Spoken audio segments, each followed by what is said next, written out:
Dios les bendiga. En esta hora vamos a continuar, por la gracia del Señor, un nuevo libro, una nueva carta, epístola universal de Judas, ¿sí? Hemos venido estudiando segunda de Pedro, primera y segunda de Pedro. Bien, primero que todo, acerca de Judas, quiero mencionar que el nombre de Judas era muy común en el pueblo de Israel. En los tiempos de Jesús abundaba mucho este nombre, ¿sí? Viene del hebreo Judá, que significa alabanza.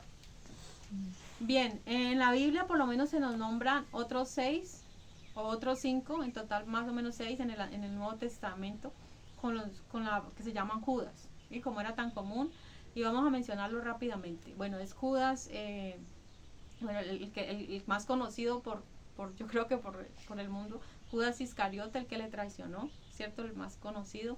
Está Judas, el apóstol de Jesús.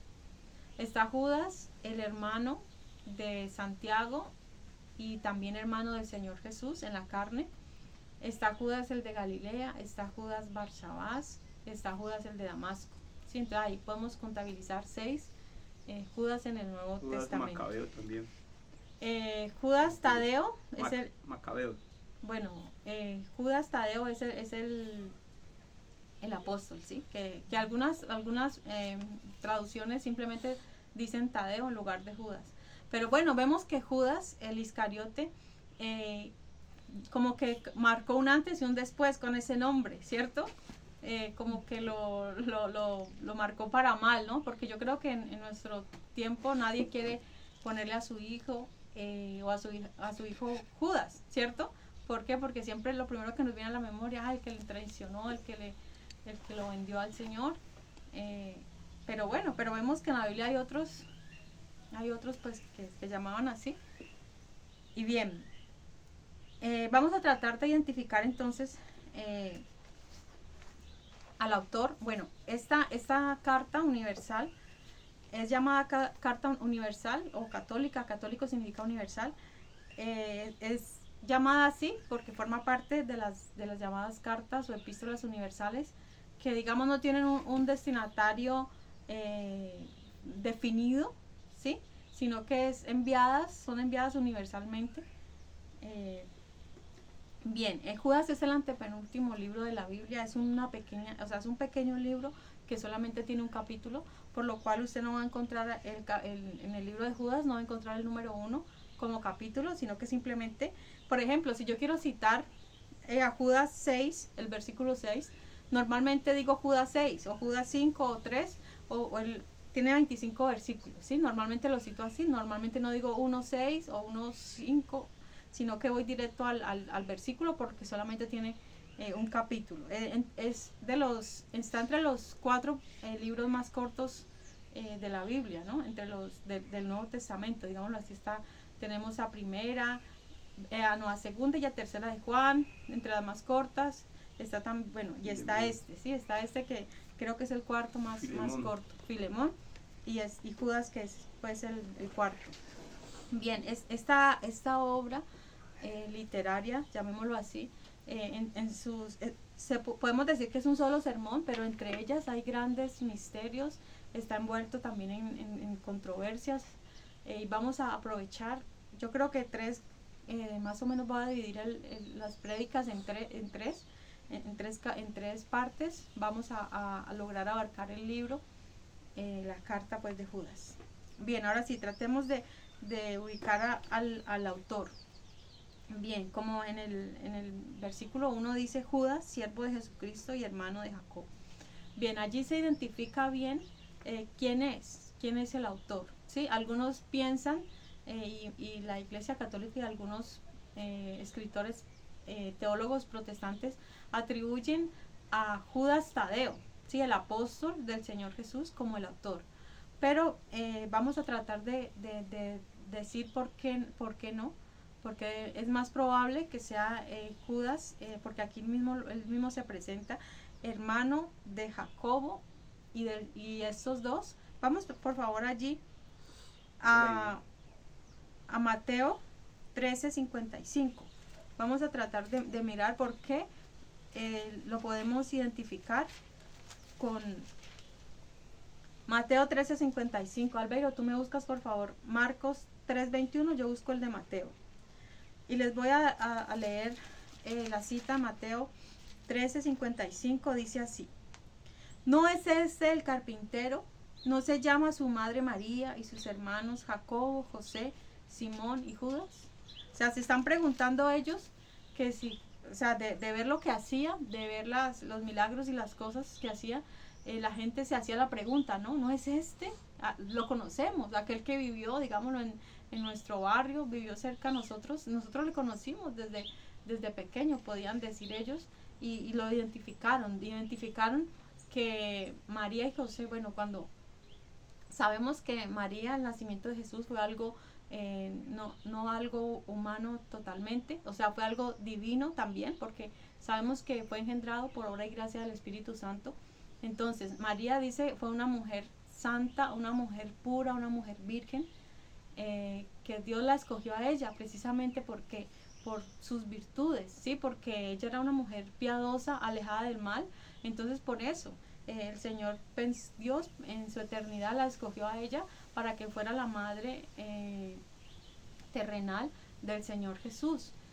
Bueno, entonces sabemos entonces, pero luego de eso, luego de que María ya tiene el parto de Jesús, nace Jesús, al tiempo ella se casa, ella hace su vida matrimonial con José, el que se iba a casar, ¿cierto?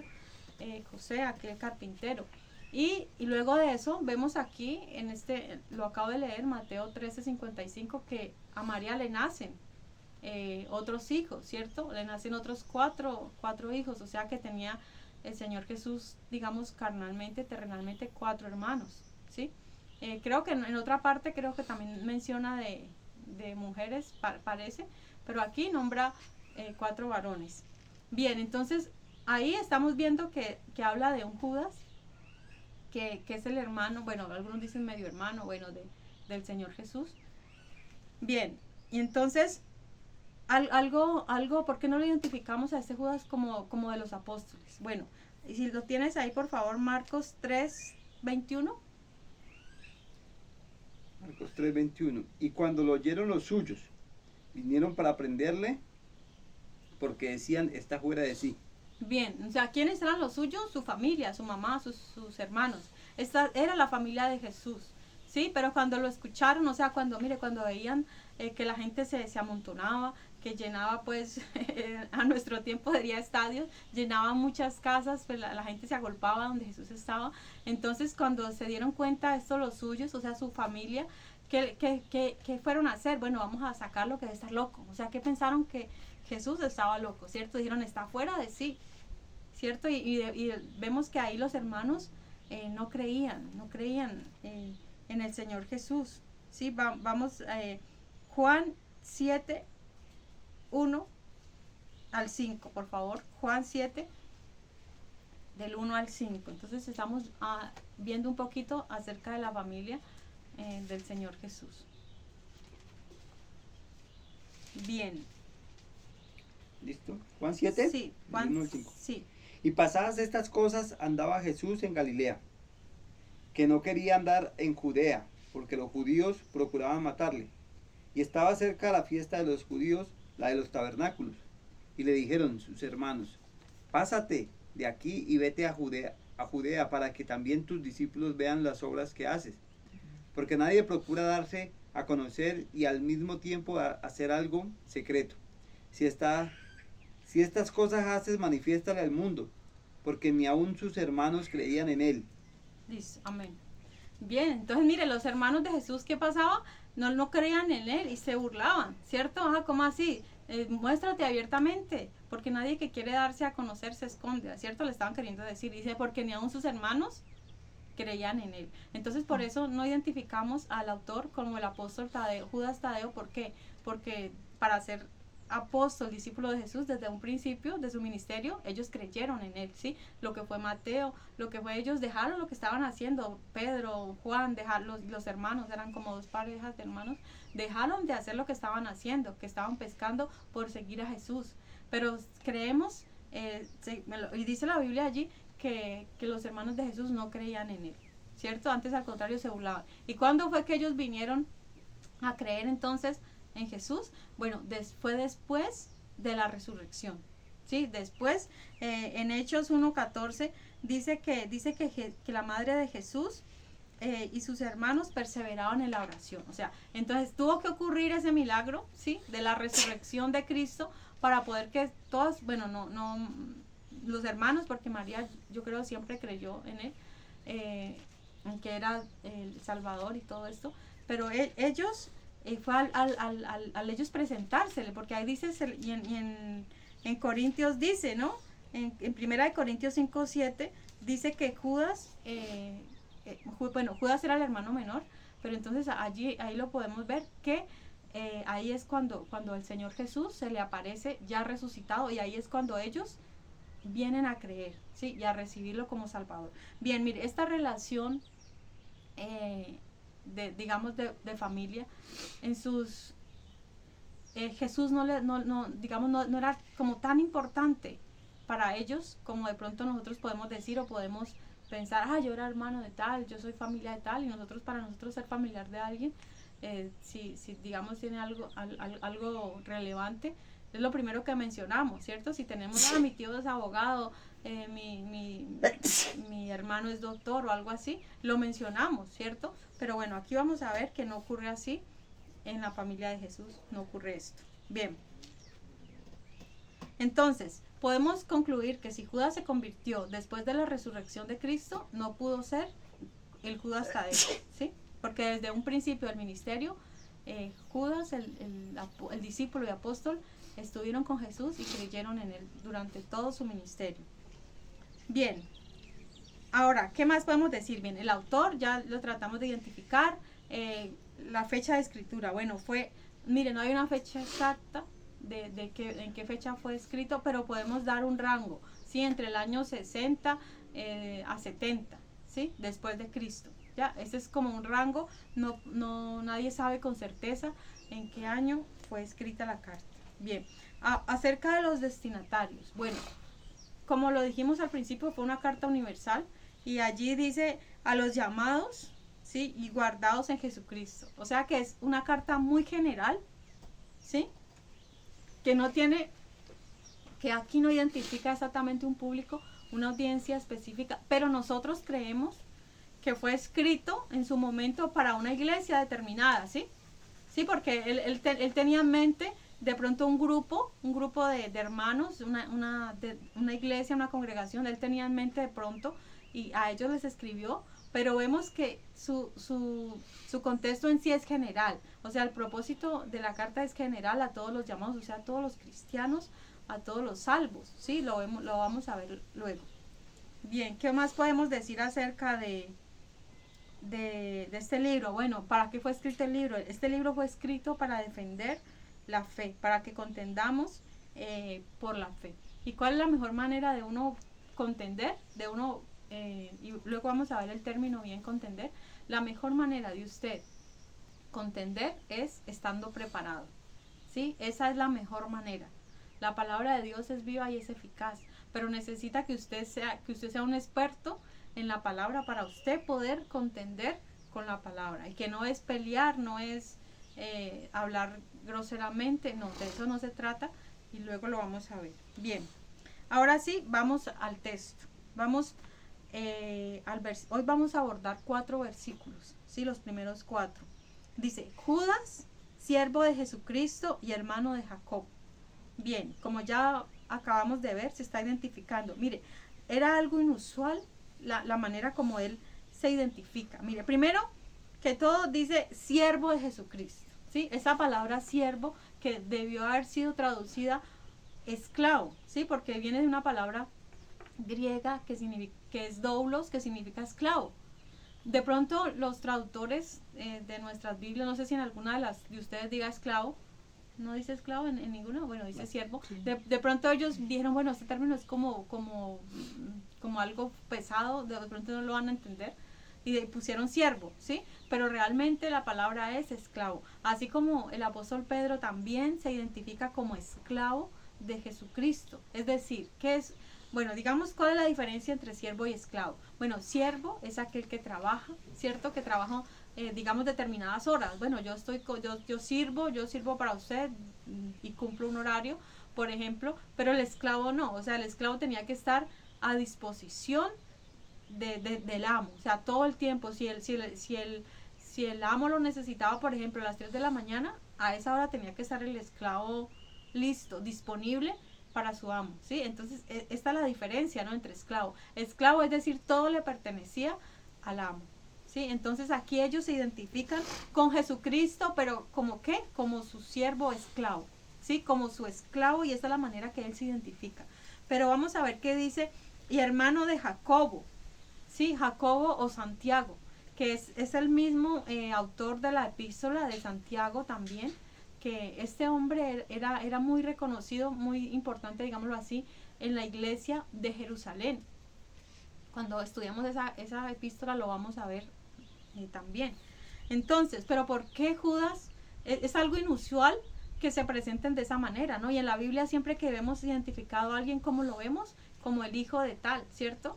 Como por ejemplo, en esos días veíamos que Balaam, hijo de Beor, ¿cierto? O siempre se identificaban como el hijo de alguien. Pero es inusual ver esta manera de presentarse, ¿no? Como el hermano. ¿El hermano de quién? Bueno, Judas probablemente era el hermano menor, Santiago pues era el mayor, ¿cierto? Bueno, el mayor, sí.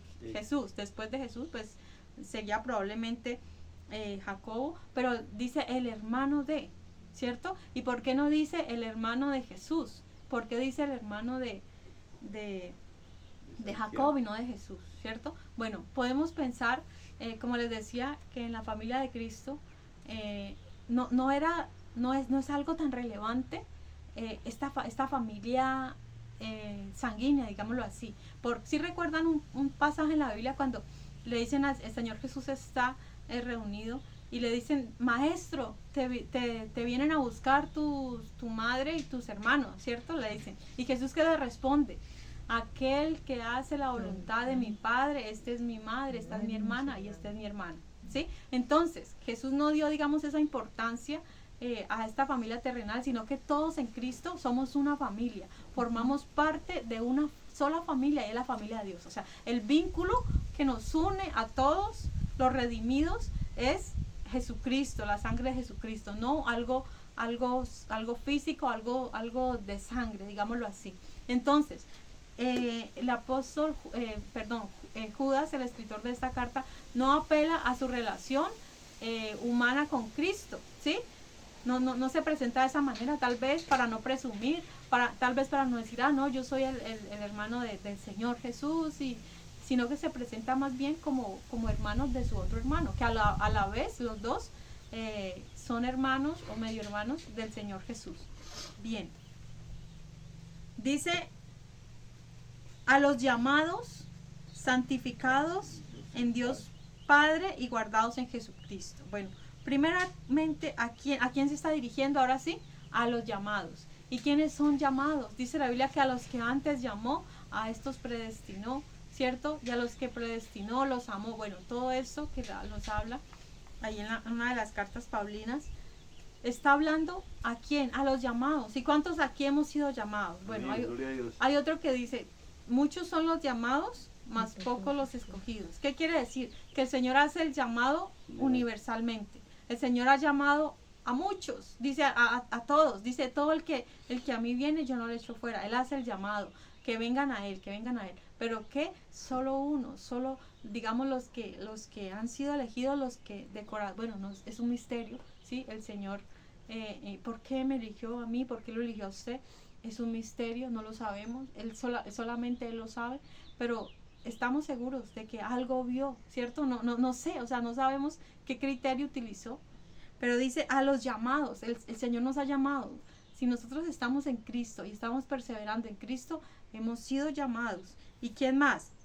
A los santificados en Dios Padre. Bueno, la palabra santificado quiere decir apartado para Dios, ¿cierto? Pero allí la traducción correcta sería a los amados, ¿sí? Porque recordemos, hay palabras, hay manuscritos más antiguos que donde no está la palabra santificados, sino amados. Bueno, Entonces, tomémoslo, si dijimos que es santificado, que es ser apartado, pero amados en Dios Padre. ¿Qué es un amado? Mire, el Señor nos ha amado y el Señor a través de sus epístolas, de sus cartas, siempre nos ha hecho entender de que nosotros somos amados por Dios y que nos sintamos de esa manera. Hay personas que dicen, no, es que a mí nadie me quiere, a mí nadie me ama, yo no tuve madre, yo no tuve padre, yo no tuve familia, no tengo quien me quiera. Hay muchas personas que se sienten así. Pero hoy el Señor les dice, ustedes son amados de Dios Padre, el que los creó, aquel que los formó, ¿sí? Aquel que conoce cada cabello que hay en sus cabezas. Somos amados, todos somos amados por Dios y sintámonos de esa manera. No nos sintamos avergonzados, sino amados. Amén. Dice, y guardados en Jesucristo. ¿Qué es guardado? Conservados. Sí, exacto, guardado y conservado, que es lo mismo, no son sinónimos. Es guardado, estar guardado en el hueco de la mano de Dios. ¿Usted cree que si nosotros estamos en el hueco de su mano, alguien nos puede mover de ese lugar?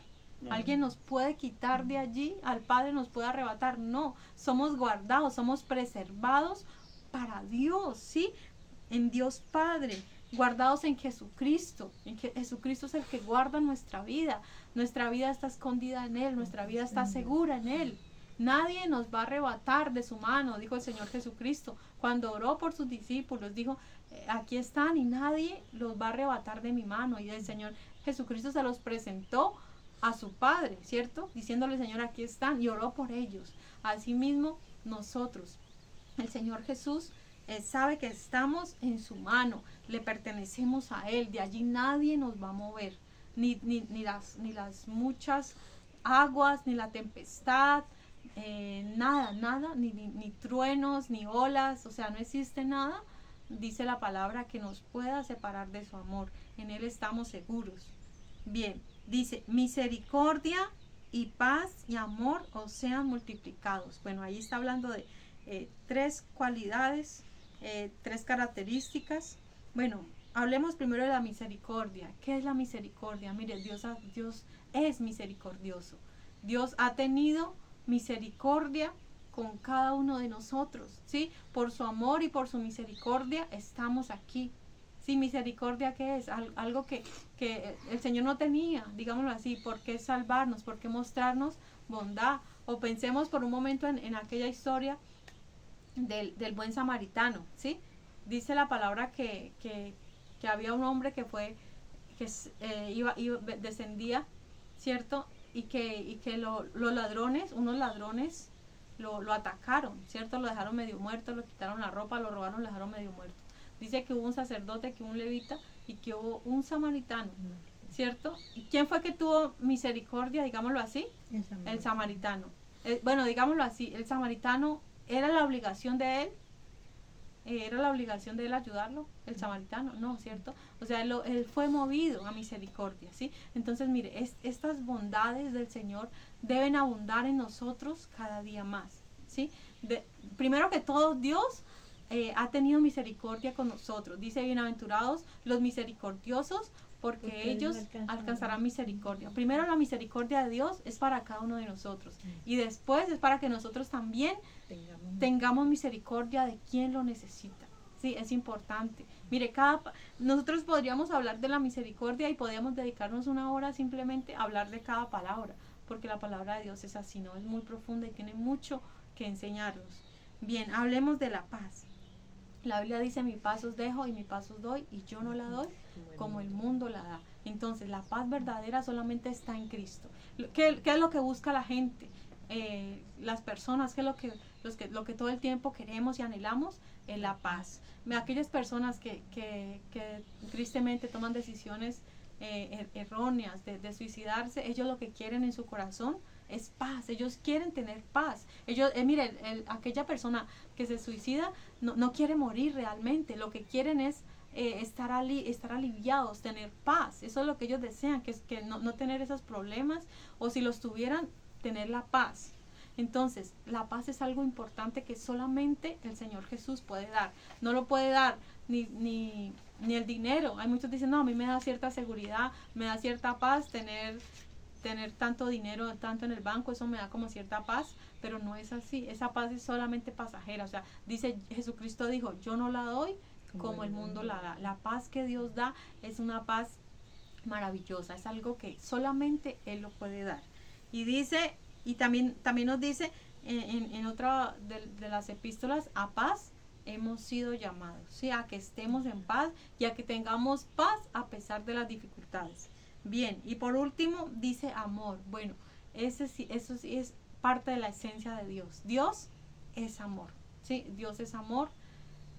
Y mire, en las epístolas de Juan hemos visto mucho, y se nos habla mucho acerca del amor de Dios, ¿cierto?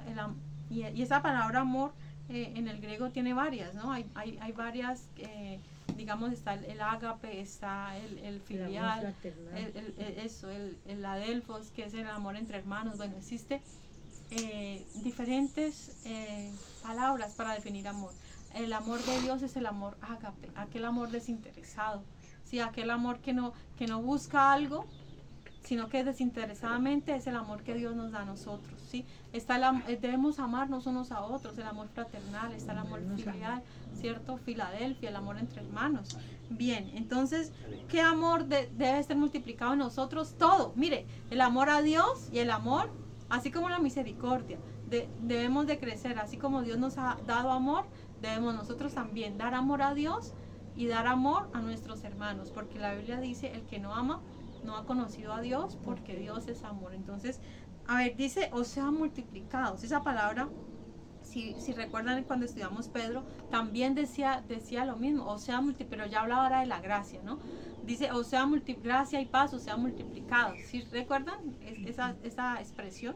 Bueno, ¿qué es multiplicar? Y hablamos de la multiplicación. Mire, las matemáticas de Dios no son como las humanas, ¿sí? Como el álgebra que conocemos. Y cuando uno multiplica por 0, ¿cuánto es el resultado? 0. 0. O sea, usted puede multiplicar 10 millones por 0, le da 0. Puede multiplicar 100.000, o sea, el número que usted quiera, lo multiplica por 0, le va a dar 0. Pero ¿qué pasa? El Señor dice, Él da fuerza al cansado y multiplica las fuerzas al que no tiene ninguna. O sea, cuando hay 0 fuerzas, Dios puede hacer, mire, ahí cambia. O sea, las matemáticas de Dios son extrañas, son diferentes, ¿cierto? Pero mire, porque Dios está por encima de las leyes humanas. Dios está por encima de todo lo que el hombre descubrió, que creó la primera ley, o de las matemáticas, que existe la ley de la matemática, y bueno, todo esto en las leyes. En Dios no funcionan así. ¿Por qué? Porque Él es soberano de todo, porque Él está por encima de todo. Entonces, puede que nosotros no tengamos amor, puede que no tengamos paz, puede que no tengamos nada de eso, pero mire, el Señor es experto en multiplicar aunque no haya nada. ¿Sí? Entonces, lo que el Señor desea, mire, lo que el Señor desea es que estas cosas, el amor, la paz, la misericordia y la gracia, que no está aquí, pero que en otros epístolas está, es que nosotros crezcamos en eso, ¿sí? Dios ya nos dio todo eso. No es que el amor crezca porque Dios no nos ha dado suficiente, no, somos nosotros, en nosotros es que debe multiplicarse el amor y la misericordia que Dios ya tiene, ya es suficiente, digámoslo así. Dios es amor, Él es la fuente del amor. Entonces en cada uno de nosotros debe ser cada día multiplicada, y esto es lo que el deseo de Judas en nosotros, ¿sí? Que el Señor multiplique eso en nosotros. Bien, ahora sí, versículo 3 dice, falsas doctrinas y falsos maestros. Bien, dice, amados, nuevamente la palabra amados, por la gran solicitud que tenía de escribiros acerca de nuestra común salvación, me ha sido necesario escribiros exhortándoos que contendáis ardientemente por la fe que ha sido una vez dada a los santos. Bien, nuevamente les recuerda que ustedes son amados, o sea, no se sientan odiados, no se sientan despreciados o rechazados, sino amados. Mire, el apóstol Judas, siempre me confundo ahí, Judas dice que tenía una gran solicitud de escribirles, o sea, él estaba presto, él quería hacerlo. ¿Qué quería hacer? Escribir. Quería darle un mensaje acerca de qué era el tema que él tenía en mente. acerca de nuestra común salvación. O sea, él tal vez en el libro de Romanos, que nos habla mucho acerca de la salvación, sí, la redención, la justificación, todos estos pasos, digamos, todas estas áreas que forman parte de la salvación. Judas tal vez tenía en mente estas cosas. Vamos a hablar de la común salvación. Bien, mire, cuando nosotros venimos a ser parte, cuando recibimos a Cristo, somos parte de una misma familia. ¿Y qué es lo que nos une? Dice la Biblia, una sola fe, un solo bautismo, un solo espíritu, ¿cierto? Todo esto tenemos en común, ¿cierto? Tenemos al Señor Jesús, que es nuestro Padre, ¿y qué más tenemos en común? La salvación. La salvación es algo que tenemos en común con todos los salvos. La salvación mía no es, digamos, ay, es algo que es mío, es algo único para mí, sino que es algo común. O sea, tenemos la salvación en común con nuestros demás hermanos. O sea, cuando venimos a ser parte de la familia de Dios, en común nos queda que la salvación. Entonces Judas tuvo el deseo de escribir. Él dijo, bueno, yo diligentemente yo tengo que escribirles a ellos acerca de la salvación que el Señor nos ha dado. O sea, la transformación que hizo el Señor Jesús en Judas, ¿cierto? En este Judas. La transformación que él creyó, o sea, luego de haber pasado tiempo sin creer en él, de burlarse, tal vez de decir está loco, cuando vio la resurrección, ya dijo, no, creyó, recibió a Cristo, aceptó la salvación, lo que él le dio. Entonces dijo, bueno, vamos a hablar de la salvación, ¿sí? Pero dice allí, dice, por la gran solicitud que tenía de escribiros acerca de nuestra común salvación, me ha sido necesario escribiros exhortándoos. Es decir, cambió el mensaje. Entonces, la epístola de Judas inicialmente no iba a ser esta, no iba a hablar de falsos maestros y falsas doctrinas, sino que ¿qué era lo que iba a hacer inicialmente? Iba a hablar de la salvación, ¿sí? Iba a hablarnos de la salvación tan grande, ¿no? Como el apóstol Pedro, ¿no? También nos habló de la salvación y lo muestra como una herencia ¿qué? Incorruptible. ¿Sí lo recuerdan? Bien, él tenía también ganas de escribirle, pero mire, ¿cuántas veces uno no tiene un mensaje para dar? ¿Y cuántas veces el Señor no lo cambia? Dice, no, esto no es, o sea, el mensaje que vas a dar hoy es este. ¿Sí? Muchas veces pasa mucho en muchos predicadores que tienen un mensaje dado determinado y el Señor cambia ese mensaje. ¿Por qué? Porque es de acuerdo a la necesidad que se tiene en el momento.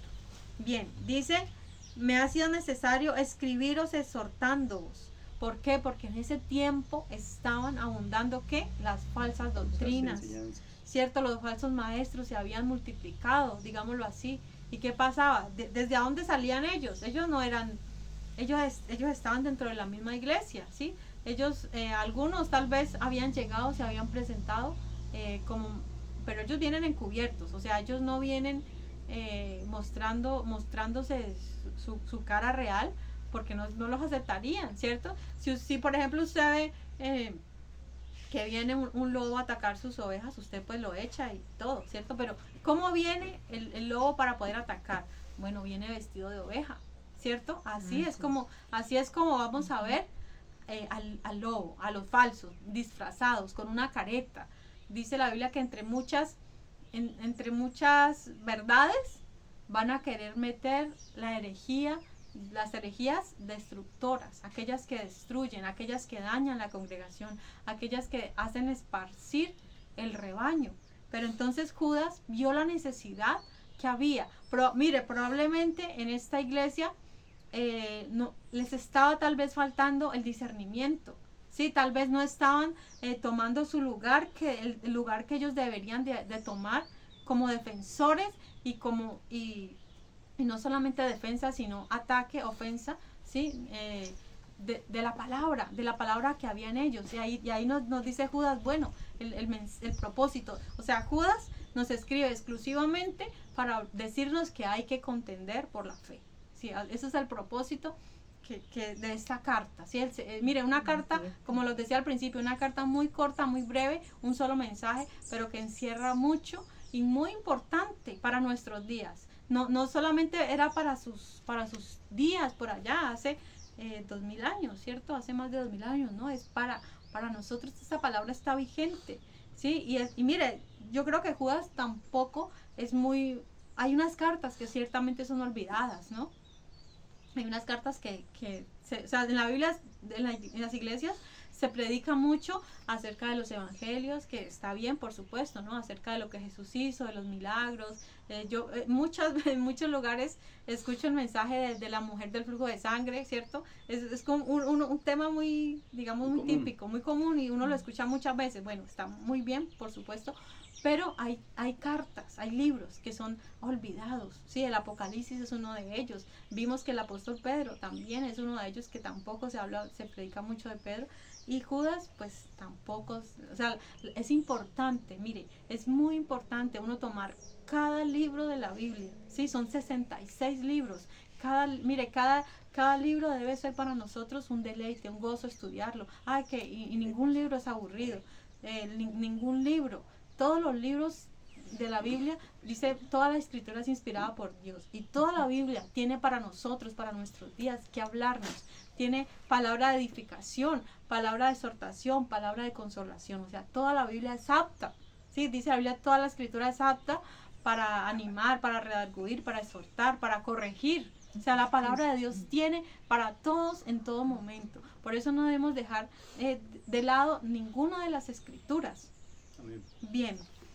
Y dice, continuamos en el 1, dice, me ha sido necesario escribiros exhortando, ¿sí? Ahí es una exhortación, como les decía, probablemente esa iglesia estaba un poco pasiva, estaban tal vez no estaban haciendo lo que debían de hacer. Recordemos algo, ¿sí recuerdan los de Berea? La Biblia dice que habían unos hermanos en Berea, que ellos, cuando el predicador llegaba y les empezaba a hablar, ellos iban a sus casas y comprobaban a ver si lo que les estaban hablando era lo que estaba en la Biblia. Mire, esta iglesia era muy pilosa, eran muy atentos, estaban dispuestos a comprobar, y así debe ser la iglesia de hoy en día, sí, porque yo veo que hay personas que hoy en día en la iglesia uno les puede decir cualquier cosa, cualquier mentira, y ellos se la creen.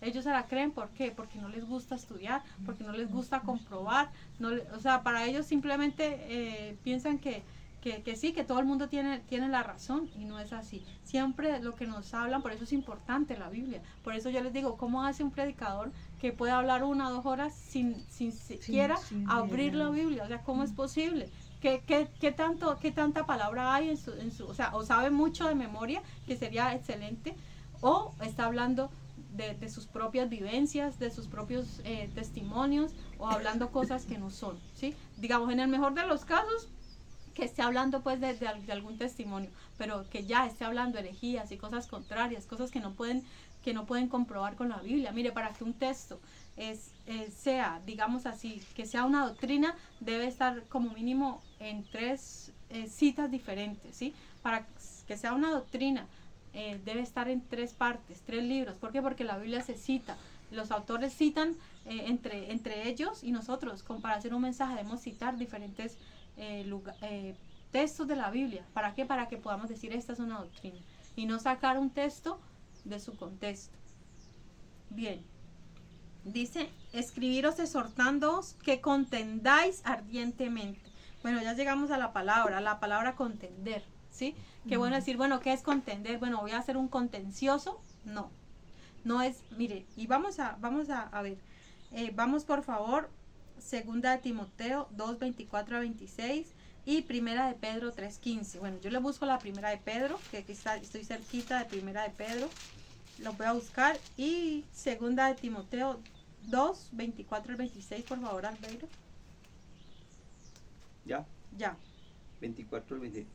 Que el siervo del Señor no debe ser pendenciero, sino manso para con todos, apto para enseñar, sufrido, que con mansedumbre corrija a los que se oponen, por si quizás Dios les dé que se arrepientan para conocer la verdad, y se recuperen en sí del lazo del diablo, en que están cautivos a voluntad de él. Amén. Mire, importante, ¿no? Ahí nos está hablando de que contender no es ser pleitear. O sea, ¿sí? Entonces, ¿qué no es contender? Mire, no son discusiones vacías, ¿sí? No es que usted se ponga, mire, hoy en día en los grupos de Facebook o WhatsApp tal vez, se presta mucho para eso. No creen, por ejemplo, en el diezmo, o no creen en el arrebatamiento de la iglesia, y empiezan a pelear. Mire, no se trata de eso. No se trata de, no pierda su tiempo. con estas personas. Eso es perder el tiempo, ¿sí? Claro. Usted ponerse, si alguien no creyó en el diezmo, ya. O sea, usted, Sería ya. usted debe de, si es predicador, uno debe predicar la palabra, lo que es, pero si alguien, ay, mira, hay muchos que en los mensajes que yo doy que de pronto no están de acuerdo en algo, está bien, yo no voy a contender por eso, ¿sí? Yo no voy a pelear por eso, ¿sí? Simplemente mostramos con la Biblia algún pasaje, ¿cierto? Pero no se trata de entrar en discusiones vacías y huecas que no van a llevar a ningún lado, ¿sí? Entonces dice, no son discusiones vacías sin ningún provecho, ¿sí? ¿De qué aprovecha usted ponerse a discutir con alguien que ya está cautivo? No. Dice, no es pelear con palabras ofensivas, tampoco se trata de eso, de, ay, bueno, hay gente que le gusta así, tratar ofensivo, como no pueden argumentar con la palabra y con el conocimiento, lo que hacen que es ofender, ¿cierto? Empiezan a ofender y estos, yo no sé cuántas, y bueno, de eso tampoco se trata, no es esa la contienda que dice la Biblia. No son necias discusiones, ¿sí? No, eso tampoco es, porque la Biblia dice, en el libro de Proverbios nos habla de cómo debemos hacer con el necio, ¿cierto? Que dice que al necio hay que dejarlo solito en su solito, ¿cierto? Si usted, pero también hay otro proverbio que dice, si usted sabe cómo responderle, respóndale.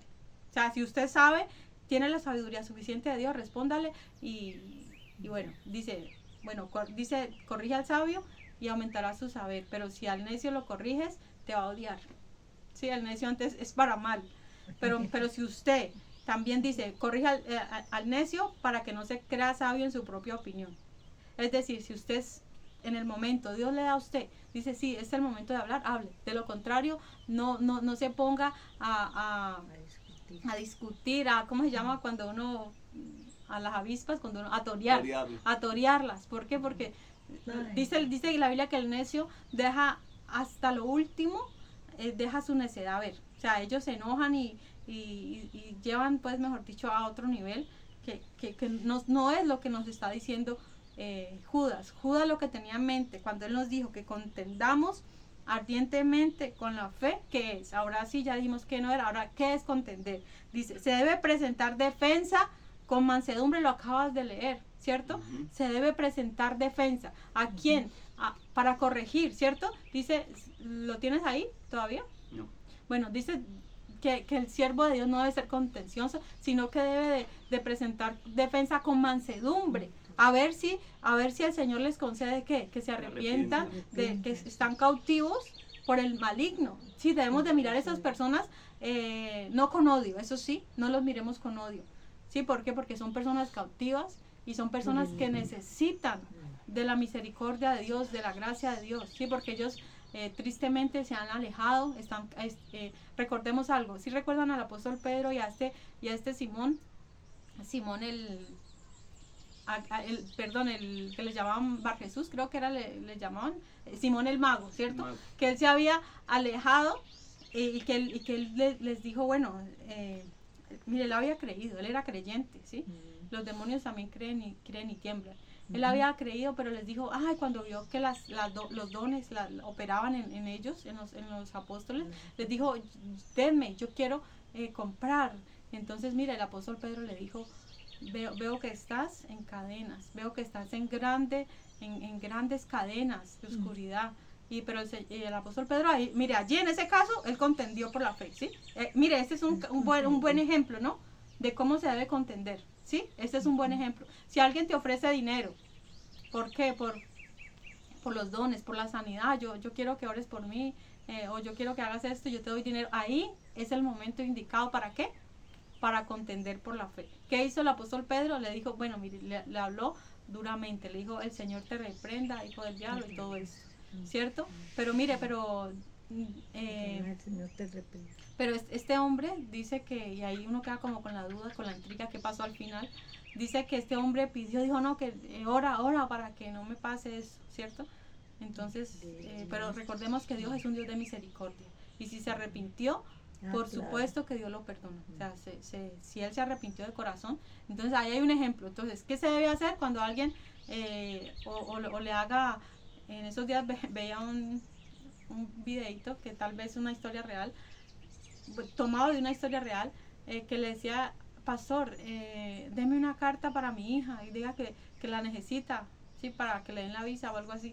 Entonces, deme una carta pastoral diciendo que mi hija va a la iglesia y tal, y el pastor le dice, ¿cómo le ocurre? Si ella no asiste, si no es verdad, yo no me presto para eso, ¿sí? Entonces, primero que todo, no debemos mentir, no debemos vender las cosas de Dios no se venden, la palabra no se vende. Si alguien necesita oración, oramos por él, no le cobramos, no debemos cobrar, lo que Dios nos ha dado, no lo debemos cobrar.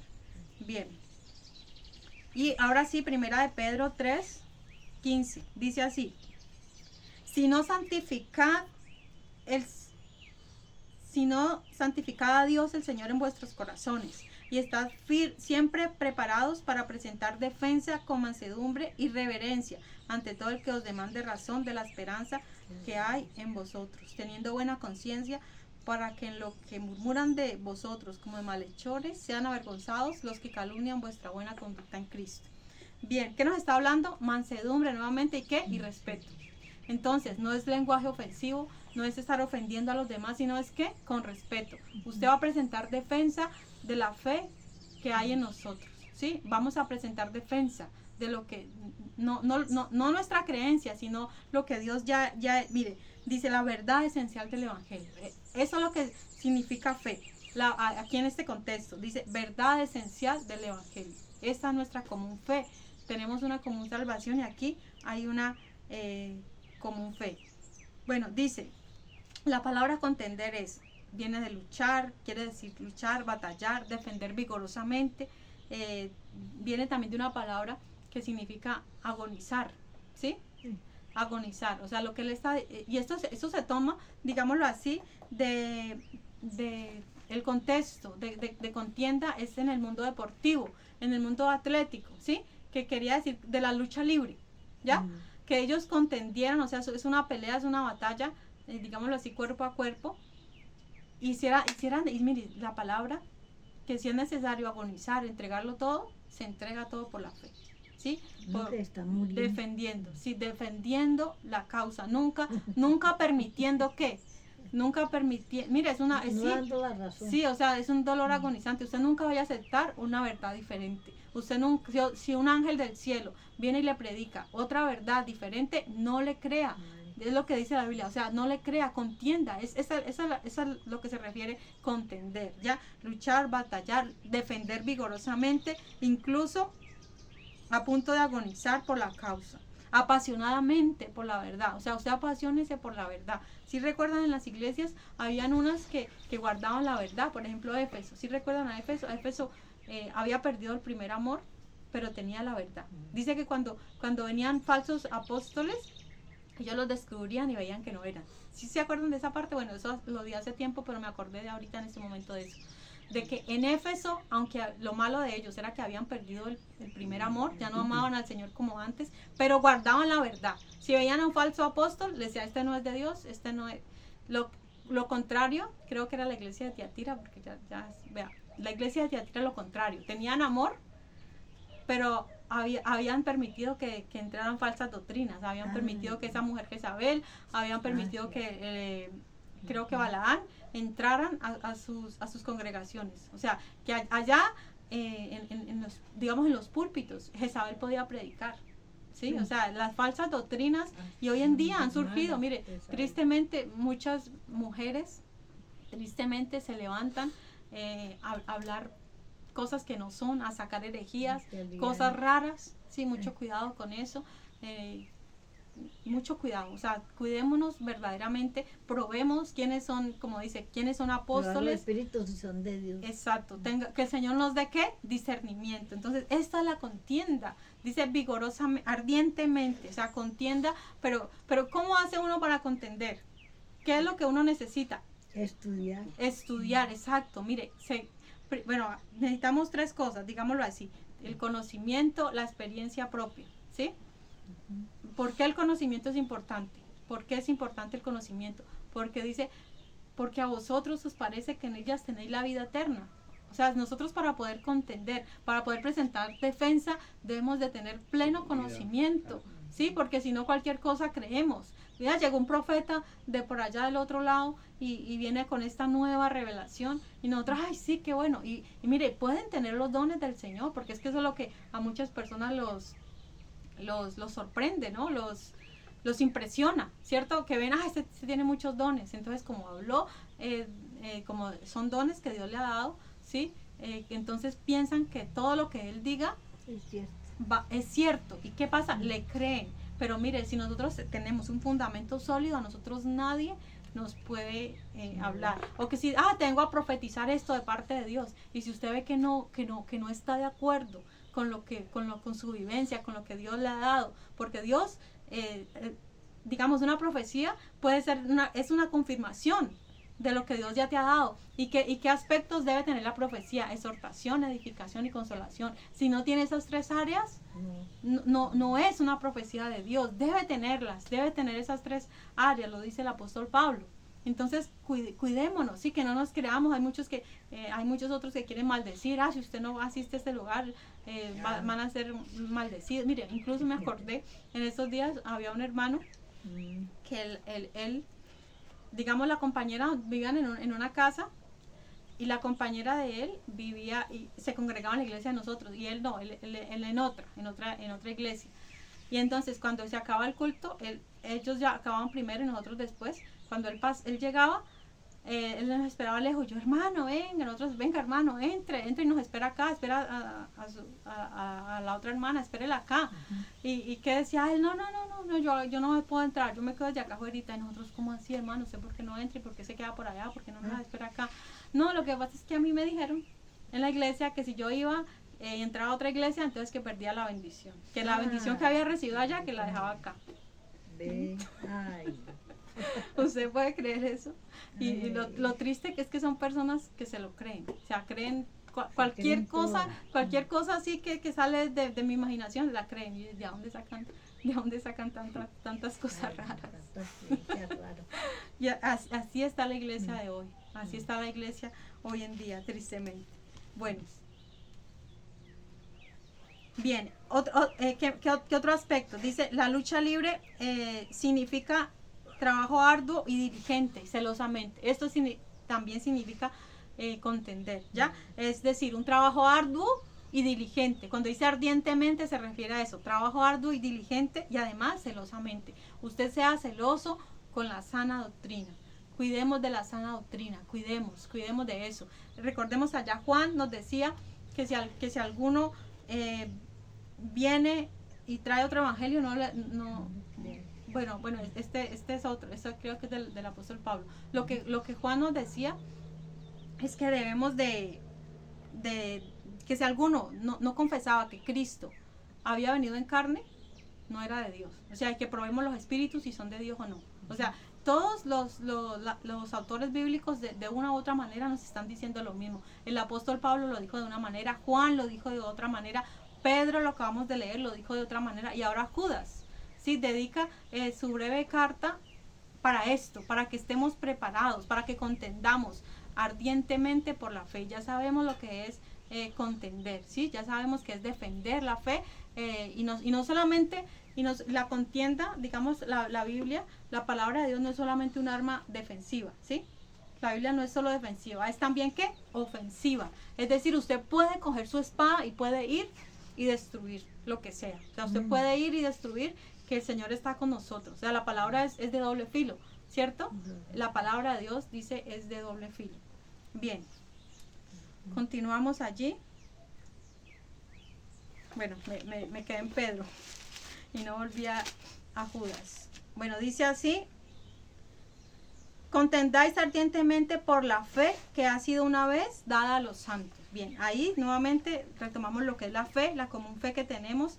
Fue dada una sola vez. O sea, ya Dios puso en nosotros la fe. O sea, la fe no es que provenga de nosotros. Yo tengo fe porque yo la creé, no. La fe viene por Dios. Dios es el que puso en cada uno de nosotros esa fe universal, esa fe que es común a todos los hijos de Dios, ¿sí? ¿Y de qué se trata esa fe? Recordemos, es la verdad esencial del evangelio. Esta es la común fe, o sea, hay un solo evangelio. Dice el apóstol Pablo, no es que hayan más evangelios, sino que hay unos que quieren que tergiversar el mensaje y están predicando otro evangelio que no es. Están predicando cosas que no son, cosas erradas. Y no hay otro evangelio, sino que hay unos que quieren, ¿cierto? Por su desobediencia y rebeldía, hacer que la gente se aparte.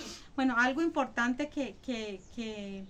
bueno, ya, pasemos al siguiente, versículo 4. Porque algunos hombres han entrado encubiertamente a los que antes habían sido destinados para esta condenación. Hombres impíos que convierten en libertinaje la gracia de nuestro Dios y niegan a Dios, el único soberano, y a nuestro Señor Jesucristo. Bien, entonces, ya Judas da el porqué de la carta, ¿cierto? Ya nos dice, bueno, lo que pasa es que ya está pasando. Ya entre ustedes, ¿qué ha pasado? Algunos hombres han entrado encubiertamente. Como les decía, ellos no van a venir vestidos de lobos. Ellos vienen con un disfraz de oveja. O sea, ellos se hacen pasar como uno de nosotros, ¿cierto? Incluso el apóstol Juan dice, estaban entre nosotros, pero no eran de nosotros. O sea, algunos pueden venir de otro lado, pero otros pueden. Incluso de entre nosotros se puede levantar uno de estos falsos, ¿cierto? ¿Y cómo entran ellos? Astutamente. Ellos no van a mostrar abiertamente que son falsos, nunca. O sea, para ellos encubrir herejías, lo que hacen es mostrarle muchas verdades. ¿Sí? Por ejemplo, ellos le leen la Biblia, le citan ciertas cosas, le dicen mucho de lo que usted quiere oír, pero allí viene metida ¿qué? La herejía. Entre todas esas verdades viene metida ¿qué? Una mentira. O sea, es encubierto, no es algo abierto. ¿Por qué? Porque si fuera abiertamente, la gente no aceptaría, ¿cierto? ¿Quién va a aceptar una herejía así abiertamente? No, eso es falso, eso es que no venga. ¿O quién va a decir que es satanista? Y no, los satanistas, incluso cuando ellos se meten dentro de las iglesias, ellos no van a venir vestidos de negro, ellos no van a venir con esas cruces, ellos usan cruces invertidas, o ellos no van a venir así, ¿no? Ellos se visten bien, dice la Biblia que Satanás se disfraza como ángel de luz, ellos vienen bien camuflados. Incluso he escuchado que incluso han logrado pasar filtros. Mire, cuando una iglesia no ora y no busca y no tiene discernimiento, incluso en la alabanza se meten en la alabanza. Imagínense, ministrar a un Dios santo. ¿Cómo pueden permitir que estas personas encubiertas hagan, que prediquen? Hay muchos de ellos que tienen a disposición el púlpito y predican en las iglesias, ¿sí? Pero mire, unas características esenciales que ya hemos visto de estos falsos. ¿Cuál es? La concupiscencia, los deseos de la carne, el libertinaje. Mire, ellos son adúlteros. Ellos tienen los ojos, ¿sí recuerdan lo de la segunda de Pedro? Tienen los ojos cargados de adulterio y ven a todas las mujeres como si fueran una oportunidad para ellos adulterar. Esta es una característica, usted los va a ver a ellos, es una característica fija de un falso maestro, ¿sí? Que ellos no les importa. Y continuemos leyendo ahí. Dice, porque algunos hombres han entrado encubiertamente, los que desde antes habían sido destinados para esta condenación. Bueno, usted puede decir, ¿cómo así? ¿Ellos fueron destinados para condenación? Bueno, lo que quiere decir el texto es que la condenación ya estaba destinada para ellos, ¿sí? Ya, porque recordemos, Dios destina para salvación, digámoslo así, elige para salvación, no elige para condenación, pero la condenación sí ya estaba, o sea, el castigo, digámoslo así, sí estaba predeterminado para ellos. O sea, el castigo es lo que estaba ya determinado para ellos, no la persona en sí, sino el castigo para ellos, para todos los que se aparten. ¿Por qué? Porque así es, porque habían muchos que se iban a oponer al mensaje de Jesucristo. Dice, los que desde antes habían sido destinados para esta condenación, hombres impíos. Que, vea, la palabra impía quiere decir que antes estuvieron en la verdad y que ahora están apartados de la verdad. Eso significa impío, ¿ya? Estuvieron, conocieron, son conocedores, pero ahora ¿qué son? Apóstatas. Ahora, ¿qué es apostatar? Es hablar mal de la fe, es negar las doctrinas esenciales, la senda antigua, lo que nosotros ya conocemos. O sea, hoy en día vienen y usted escucha cualquier cantidad de predicadores y quieren sobresalir, ¿no? Quieren sobresalir, quieren gritar. Mire, que una persona grite no quiere decir que tenga más unción. Y tristemente en muchas iglesias, si de pronto, por ejemplo, en mi caso, yo tengo una voz suave, no, este no es de Dios, este no tiene la unción. Pero si llega uno de por allá, bueno, con respeto, de pronto los que tienen muchos dominicanos que de pronto ya es por cultura, creo yo, pero muchos de ellos que gritan, estos sí tienen la unción, aquellos que gritan, aquellos que hablan duro, este sí tiene la unción, aquí sí se siente el poder, ¿cierto? Porque llegó e hizo temblar, pero no, amado hermano, la unción no quiere decir eso. Sí, la unción no necesariamente, eso más bien es el estilo de cada predicador, ¿sí? Y es respetable, si usted grita y tiene la voz fuerte, pues qué bueno, ¿cierto? Pero no por eso quiere decir que tenga la unción. Si usted tiene la unción de Dios, si usted busca, si usted se mete en la presencia de Dios, esa es la verdadera unción, el respaldo, que las almas se conviertan, que la palabra llegue, ¿sí? Incluso lo mejor, la parte más importante de un mensaje no es muchos esperan es la administración. No, mire, ni siquiera la administración no es la parte más importante. La parte más importante es la palabra que usted esté recibiendo y que más adelante usted esa palabra que esté ahí le ayude, el Señor le recuerde lo que usted, por ejemplo, ibas a hacer algo malo, recuerdas la palabra y esa palabra te hace cambiar de decisión. No hago esto, no hago lo otro. Mientras, ¿qué pasa? Una administración, la gente se puede caer, puede llorar, puede patalear, pero salen en lo mismo, en el mismo pecado, en las mismas cosas, en los mismos chismes. Entonces, ¿de qué sirve este tipo de administración si no hay un cambio? Dice la Biblia, lo que nosotros estamos limpios es por la palabra, lo que nos puede transformar, lo que nos cambia verdaderamente es la palabra. Así es de que la parte más importante del culto, bueno, la adoración es súper importante, pero la palabra, cuando Dios nos habla, ¿sí? En la palabra Dios nos habla, en la adoración nosotros hablamos a Dios y le ministramos a Dios, que esa parte también es muy importante y no la podemos olvidar por ningún motivo. ¿Por qué? Porque el Señor desea escuchar nuestra voz. Bien, entonces estamos viendo la importancia de ¿qué? De la palabra, de tener conocimiento, de guardar la palabra, de vivir, ¿sí? Entonces, retomo lo que había dejado. Entonces, primero, para uno poder contender cuál es la palabra, estar preparado y el testimonio, ¿sí? Lo que leímos ahorita en Pedro, ¿cierto? Vuestra buena conducta, que usted tenga un buen testimonio. Esa es una manera de usted contender, porque ¿qué tal nosotros dando mal testimonio?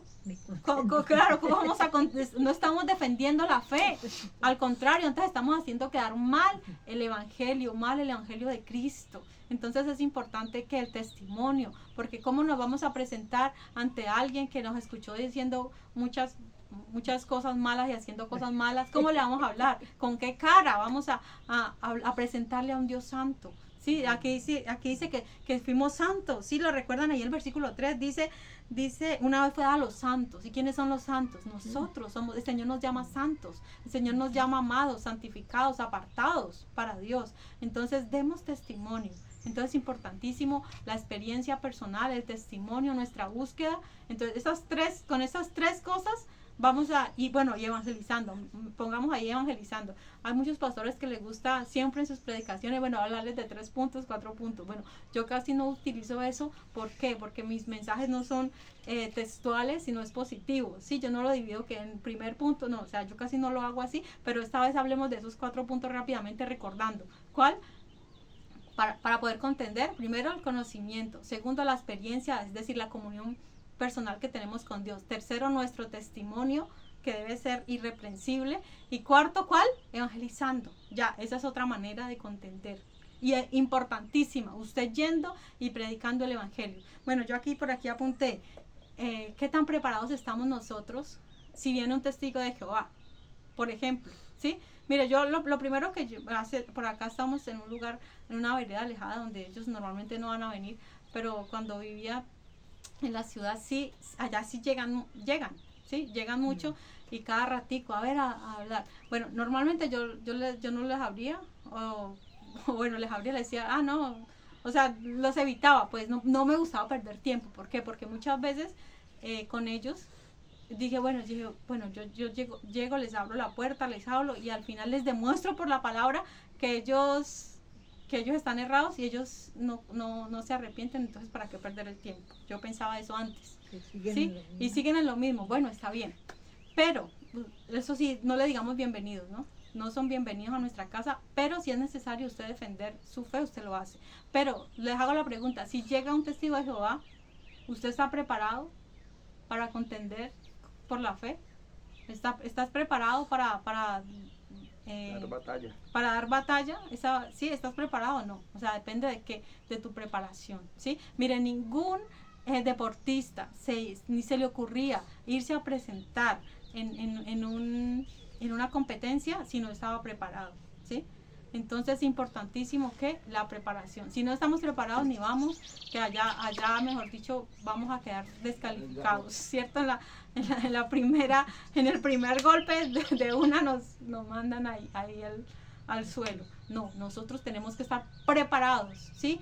Tenemos al Espíritu Santo, que es, mejor dicho, tiene todo poder. Todo poder nos ha sido, le fue dado a Dios y el Señor nos ha dado a nosotros todo poder, ¿sí? El poder de Dios para vencer. Tenemos el poder del Altísimo.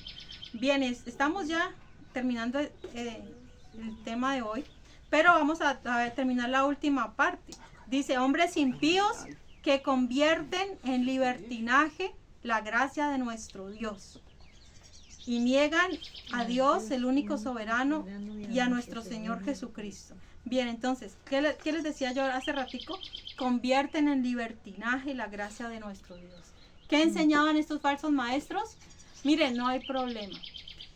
Era una enseñanza gnóstica, ¿no? De aquellos días, ¿sí? Los gnósticos. Ellos, una de las cosas de las enseñanzas de ellos es que este cuerpo finalmente va a morir. Finalmente esto no va a heredar, digamos, la vida eterna. Entonces con el cuerpo se puede hacer lo que quiera, que no pasa nada. ¿Sí? Dice la Biblia, el cuerpo no es para la fornicación, dice la Biblia, dice la palabra de Dios. Así es de que eso es mentira. Hoy en día se casan, se recasan, se vuelven a casar, y ¿cuántas veces más te vas a casar? Estás convirtiendo en libertinaje la gracia de Dios. Eso es libertinaje. O sea, pensar de que no es malo. Como les decía, ellos ven en cada mujer una oportunidad para el adulterio, ¿sí? Tienen sus ojos llenos de lascivia, de lujuria, concupiscencia, dice en Pedro, ¿no? Recordemos que Judas son muy parecidos con segunda de Pedro 2, el capítulo 2, ¿no? Ahí lo vimos y se parecen mucho, se parecen demasiado, ¿cierto? Tienen muchas cosas en común. Entonces, ¿qué nos decía allí? Que estos falsos maestros, una de las características, ¿cuál es? La concupiscencia de la carne. O sea, ellos están para agradar la carne. A ellos no, mira, ellos de la salvación y de la santidad no les importa nada. A ellos, ¿qué les importa? Agradar sus propios deseos carnales. Eso es lo importante. Y mire, y ellos no van a enseñar eso, digamos, abiertamente en el púlpito, no. Pero lo meten como encubiertamente, un mensaje. Terminar el culto, la hermanita que está soltera, venga, vamos por allí. Y cosas como esas, ¿sí? Y otros que sí, digamos abiertamente les dicen, no, mire, la gracia, ahondemos en la gracia. ¿Qué es la gracia? Muchos dicen, no, yo peco hoy, me arrepiento mañana y ya, no pasó nada. Mire, ¿cuántas personas no han dicho, esta es la última vez que voy a una fiesta? Esta es la última vez que voy a tal lugar, y allá han muerto, no han vuelto a salir, porque no podemos convertir en libertinaje la gracia de Dios. Sí, no puede, mire, si usted piensa de esa manera, usted no ha sido redimido. Si usted piensa ir, bueno, yo cometo este adulterio tal, y mañana vengo, el Señor me arrepiente, porque el Señor perdona, puede pensar usted, y ya, no pasó nada, pero si usted piensa de esa manera, usted no nació de nuevo, y usted necesita tener el nuevo nacimiento. ¿Por qué? Porque está convirtiendo en libertinaje la gracia de Dios. ¿Y qué pasa? Con los que convierten en libertinaje la gracia de Dios, está reservada la más densa oscuridad. O sea, ya la condenación para esas personas ya está decretada, ya está predicha. Entonces, que el Señor nos guarde a nosotros, primeramente, de convertirnos en falsos maestros. Segundo, de creer en los falsos maestros. Que el Señor nos guarde, que el Señor nos libre de todo esto. ¿Por qué? Porque esta enseñanza es apropiada para nuestro tiempo, ¿cierto? En nuestro tiempo que se han multiplicado falsas doctrinas, falsos maestros, falsos profetas, falsos apóstoles. O sea, se han multiplicado de una manera impresionante. ¿Sí? ¿Y qué es lo que niegan ellos? Ellos dicen, niegan al único y soberano Dios y a nuestro Señor Jesucristo. Ellos están negando. Con esas cosas, con esas actitudes, están negando el mensaje de salvación y vida eterna. Bien, entonces, dice, Juan lo dice, tienen el espíritu del anticristo. Bueno, aquellos que niegan al Señor Jesucristo tienen el espíritu del anticristo. ¿Sí? Tienen el espíritu del anticristo. Dice, como conclusión a este mensaje, dice, no debemos adoptar una actitud pasiva como si nada ocurriera. Mire, ante la situación que hoy vive la iglesia, ¿sí? Ante tantos falsos maestros, donde podemos adquirir conocimiento y tenemos a la mano muchas enseñanzas, tengamos cuidado y probemos a los espíritus si son de Dios o no. Y recordemos, no debemos tomar una actitud pasiva. O sea, ¿qué es tomar una actitud pasiva? No pasa nada. No. Yo no critico nada, no debemos criticar, pero sí contender. Si alguien está enseñando otro evangelio diferente, no le digamos bienvenido. No es bienvenido a la iglesia, al púlpito. No debe ser bienvenido una persona que convierte en libertinaje la gracia de Dios. Entonces recordemos, no debemos tomar ¿qué? Una actitud pasiva frente a esto. ¿Cómo debe ser nuestra actitud? Pararnos con valentía, con vigor. Así nos toque proclamarlo fuertemente en las plazas, en las azoteas, donde nos toque hablar la verdad de Cristo, hablemos sin temor, porque dice la Biblia que el Señor nos ha dado espíritu de temor y que el amor de Dios echa fuera el temor. Bueno, Dios les bendiga, amados hermanos, que la gracia, la paz, el amor y la misericordia de Dios os sean multiplicados. Amén.